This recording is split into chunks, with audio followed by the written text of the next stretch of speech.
মার্কিন president Donald ট্রাম্পের সাম্প্রতিক দাবি ভারতে ইউএসএআইডি কর্তৃক বরাদ্দকৃত $2 কোটি 10 লক্ষ বিতর্কের জন্ম দিয়েছে।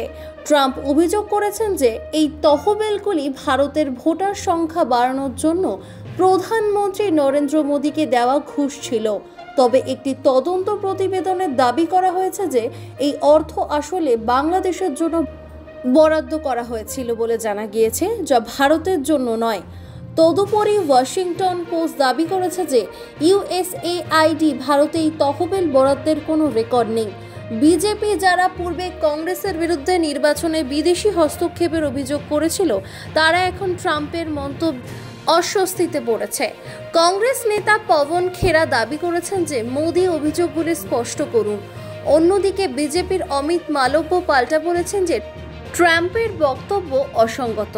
এই বিষয়টি ভারতীয় নির্বাচনে বিদেশি তহবিলের ব্যবহার এবং এই তহবিলগুলি ট্র্যাক করার ক্ষেত্রে সরকারের স্বচ্ছতা নিয়ে প্রশ্ন তুলছে। বিরোধীরা এই বিষয়ে শ্বেতপত্র প্রকাশের দাবি জানিয়েছে। অন্যদিকে বিদেশ মন্ত্রক বিতর্কটিতে ট্রাম্পের অভ্যন্তরীণ রাজনীতির সৃষ্টি বলে উড়িয়ে দিয়েছে বলে জানা গিয়েছে। দেখুন, আজকে আপনারা জানেন যে পরিস্থিতি তৈরি হয়েছে, ভারতবর্ষের নির্বাচন কমিশন নিরপেক্ষ ভূমিকা পালন করছে না। দেশের স্বরাষ্ট্রমন্ত্রী গোটা ভারতবর্ষের প্রধানমন্ত্রী চুপ করে বসে আছেন। বাইরের টাকা কাজে লাগানো হচ্ছে ভোটারকে কিনতে না প্রভাবিত করতে, এই বক্তব্য বলতে পাচ্ছেন না।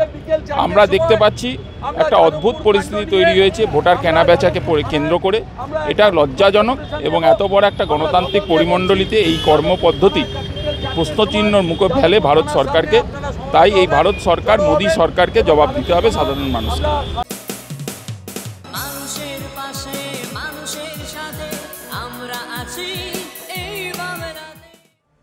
আপনারা দেখছেন সংবাদ শিরোনাম। দেখলেন তো অনেক কিছু, এবার দেখুন নতুন কিছু।